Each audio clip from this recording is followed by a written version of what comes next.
자, 좋습니다. 그러면 노무사님 연결해보죠. 노무사님 안녕하십니까? 네, 안녕하세요. 김혜신입니다. 네, 반갑습니다. 오늘은 네. 전화로 연결을 했고요. 네네. 우리 노무사님도 오늘 저녁에 축구 보시나요? 몇 시에 바쁘신가요? 하나요? 8시입니다. 8시에요? 몇 시에 하냐고 물어보시는 거 보니까 별로 관심이 없으시군요. 네, 이거 제가 오늘, 8시에 하면, 볼 수 있을 것 같습니다. 네. 우리 혹시 노무사님 축구는 별로 안 좋아하셔도 이 요리, 앞서서 청취자 퀴즈 내드린 이 요리는 좋아하십니까?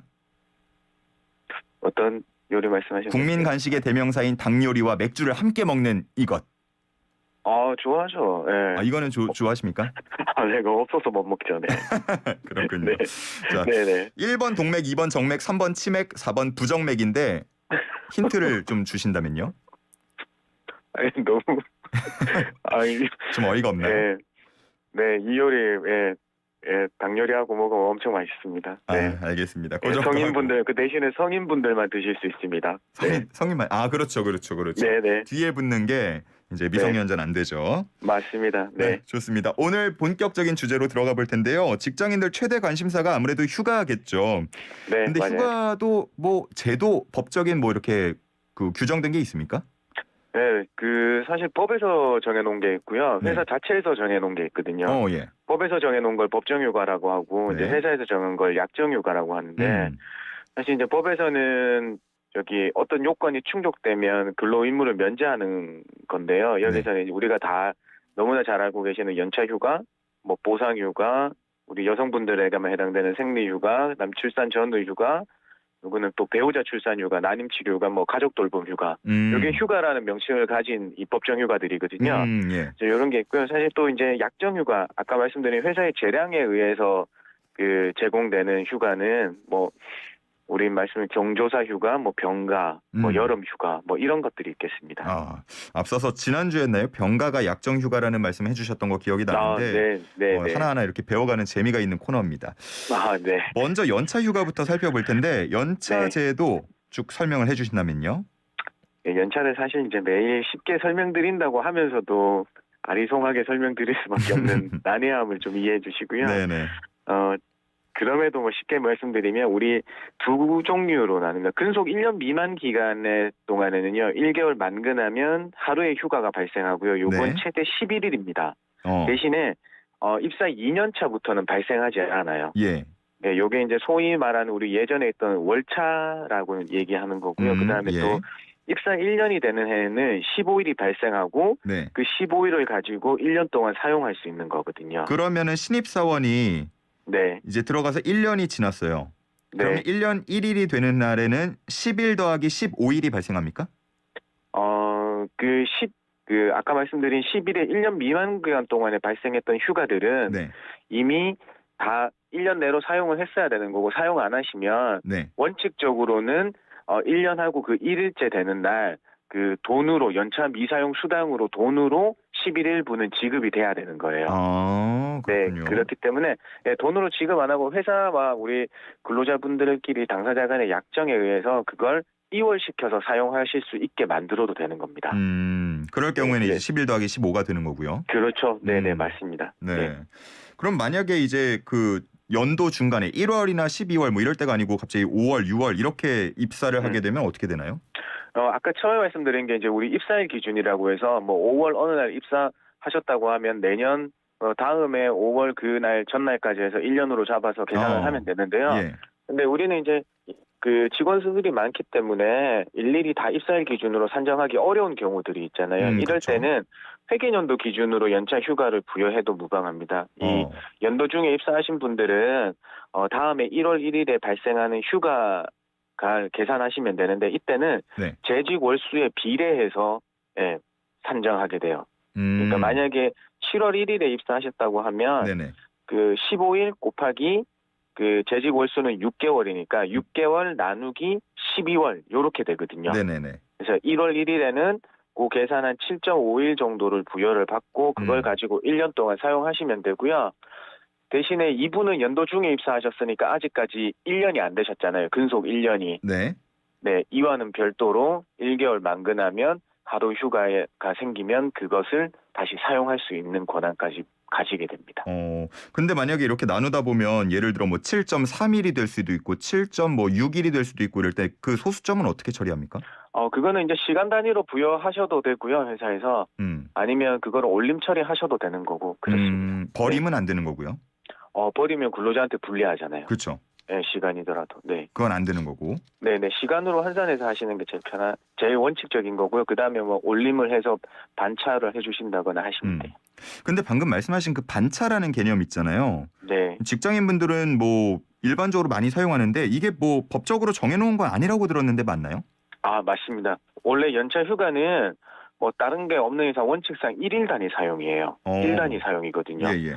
네, 그래서 이게 뭐 반차를 허락한 거나 아니면 3시간 연차 처리 이거는 결국에는 회사의 재량 사항이 되겠습니다. 그래서 그러면 예를 들어서 뭐 그런 회사가 없으리라고 믿고 싶지만 네. 저 반차 좀 사용할게요 했을 때 야 반차가 어딨냐 너 하루 써 그냥 나가 이렇게 해버리면은 법적으로 문제가 없는 거네요. 네, 그렇죠. 왜냐하면 하루의 휴가를 부여하는 거니까 사실 반차는 그 회사의 재정 사항이니까 문제는 법적으로 어떻게 이의 제기할 수 있는 건 없어요. 이것도 또 새롭게 하나 배우는 것 같습니다. 네, 근데 이제 우리 직원들 사기 문제가 있고, 그렇죠. 결국에는 반차를 쓰고 들어오고 하는 거는 회사한테 그다지 불리한 게 아니거든요. 또 어떻게 보면 그렇습니다. 네. 다음은 보상 휴가인데 이게 뭘 네. 보상해주는 휴가를 말하나요? 요거는 우리가 연장 야간 휴일 근로하면 거기에 대한 50% 가산 수당을 별도로 지급을 하게 되는 거잖아요. 연장 야간 휴일. 네, 휴일 근로에 대하면 거기에 대한 가산 수당이 있는데 그 가산 수당 지급에 가름해서 대신에 휴가를 주는 거예요. 돈으로 안 주고 휴가로 대신 준다. 그렇죠. 그래서 보상 휴가라고 하는 거거든요. 예. 네. 그래서 이제 쉽게 말씀드리면 이거는 근데 우리가 다들 조금 잘못 알고 계시는 부분이 그 수당을 지급받을 때는 1.5배로 받아야 된다는 건 다 아시잖아요. 5인 이상 사업장에서는. 네네. 그런데 이 보상휴가를 받을 때는 그다지 신경 안 쓰시고 1대1로 받으시는 경향들이 강하거든요. 예.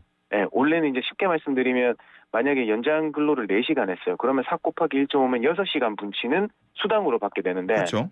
만약에 그 보상휴가로 가게 되면 6시간보다는 4시간에서 그냥 반일만 쓰는 경향들이 많다고요. 그러면 손해보는 건데요?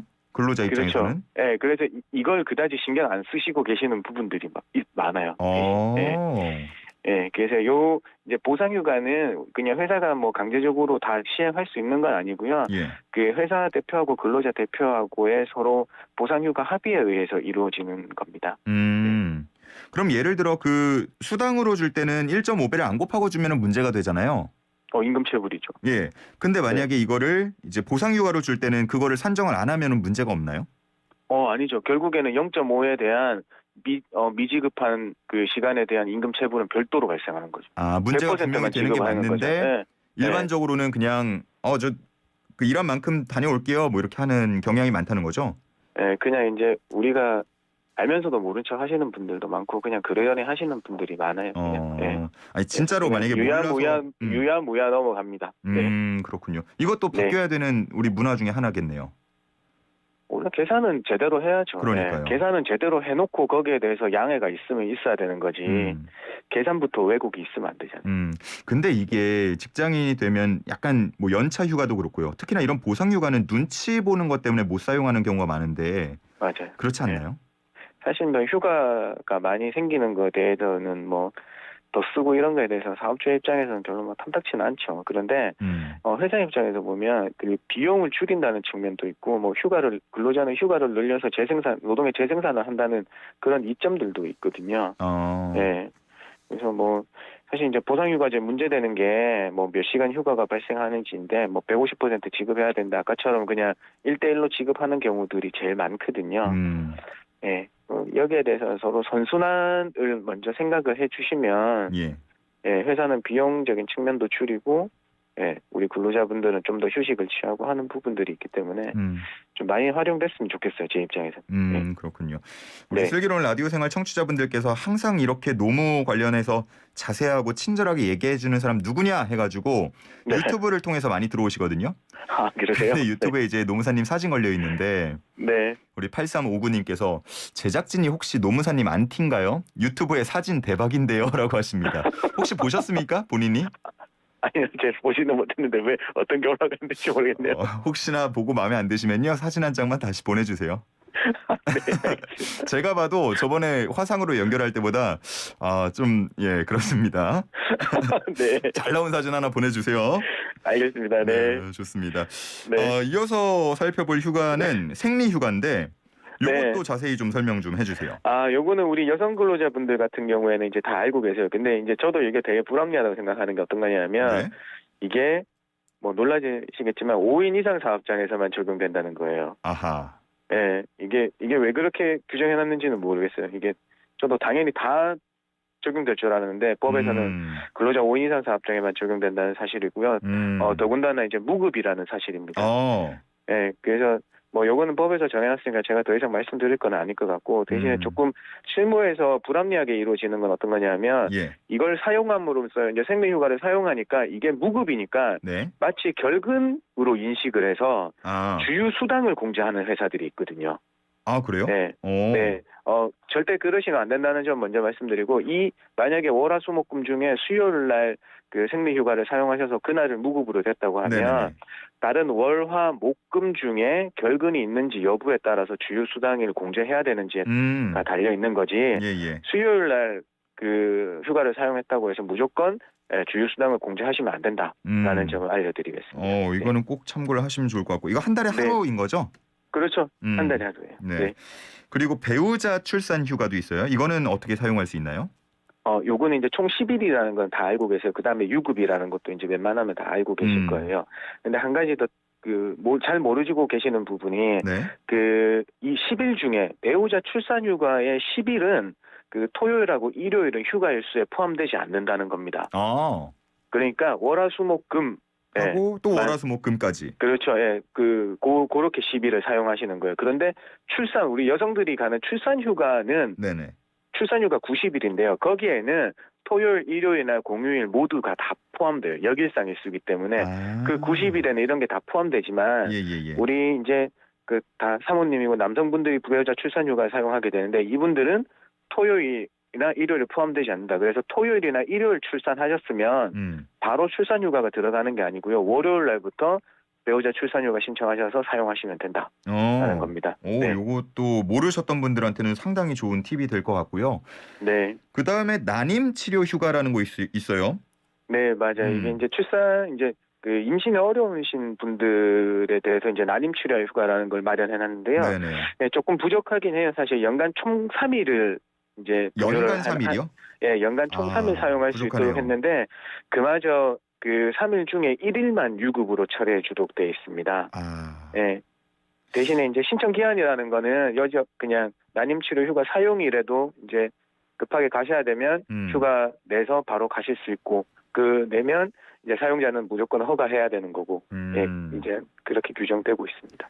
이게 주변에도 이제 좀 난임 경우가 많다 보니까 얼마나 힘든지를 봤거든요. 네, 맞아요. 이게 참 아이를 낳을 환경을 먼저 만들어줘라 이런 얘기를 많이 하시는데 오늘 또 하나 발견했네요. 난임 치료 휴가가 3일밖에 안 된다고요? 네, 이제 이런 부분은 우리가 저출산에 시달리고 있으니까 저출산에 끌어올리기 위해서는 사실 이런 조그만한 부분들도 조금 더 신경을 써주셨으면 해요. 그러네요. 이걸 일수도 좀 늘려야 될 것 같고 유급으로 처리해주면 더더욱 좋고요. 네, 난임 치료 휴가는 분명 없이 이제 우리 아기를 가지고 싶어 하시는 분들이 되게 노력하시는 과정에서 이제 힘든 걸 좀 해소시켜 줄 필요성이 있을 것 같거든요. 확실히 이렇게 저희가 잘 면밀히 들여다보지 않으면은 못 보는 것들이 있는 것 같습니다. 오늘 얘기 나왔으니까 우리 노무사님이 좀 힘내주세요. 네, 알겠습니다. 알겠습니다. 자, 오늘은 청취자 노무상담 문자 많이 안 들어왔어요. 오늘은 아주 명쾌하게 휴가에 대한 이제 얘기를 해주셔가지고 다들 휴가 계획 세우러 가신 것 같습니다. 네. 좋습니다. 오늘 여기까지 할게요. 감사합니다. 네, 고맙습니다. 네, 지금까지 김효신 노무사였습니다.